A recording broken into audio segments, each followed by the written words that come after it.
So Heineken, they have this commercial and it's called Destination Roulette. Destination Roulette. And in it, what they did is they got their promotion people to go to JFK Airport, and they sat there, and as people were beginning to board their flights or going to their flights, they stopped them and they said, we're going to send you anywhere in the world. And it's not a gimmick. It's not a game. We'll send you anywhere in the world you want to, anywhere in the world for free. Now, the only catch was that they had to agree to go to the location before they knew where the location was. And so they would go to this board and they would hit it and it would run. And whatever name popped up, they would have to go there. But Heineken would pay for the flight.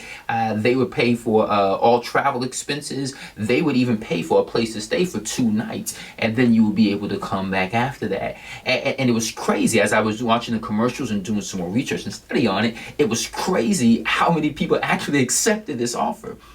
It's amazing how many people actually trust Heineken with their life. Yet we have a difficulty trusting God, it seems. In James chapter 4, there's a story that is told of a man who plans out his whole life without consulting God. He says this in verse 13, "Go to now, ye that say, today or tomorrow we will go into such a city and we'll continue there for a year. We're going to buy and we're going to sell and we're going to get gain." And initially, his idea doesn't sound bad. He has plans to move to a different city. He's going to open up a business. He's going to buy things. He's going to sell things. And in the process, he's going to make a very productive business. He says he's going to make gain. But at the end of this, if you look at verse 16, he says, "But you rejoice in your boastings, and all such rejoicing is evil. And therefore to him to know if to do good and doeth it not, to him it is sin."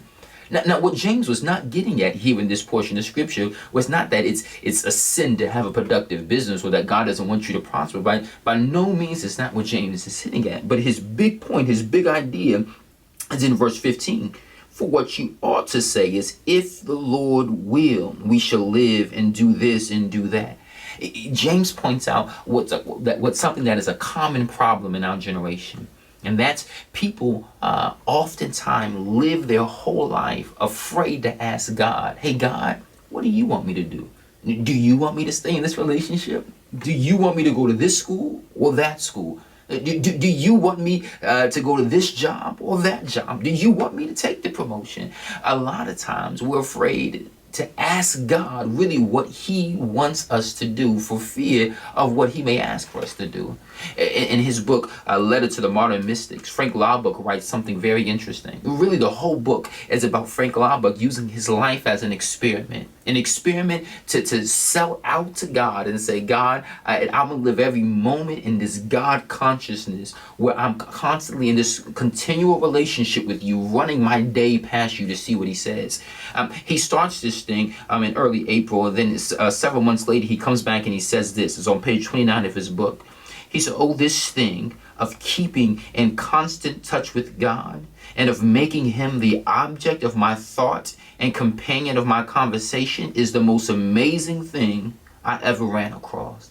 Frank Laubach says, listen, keeping God or living day by day in this God consciousness, running all my ideas and thoughts by God and seeing what he would have for me to go and do, he says it's an amazing reality. It's an amazing experience.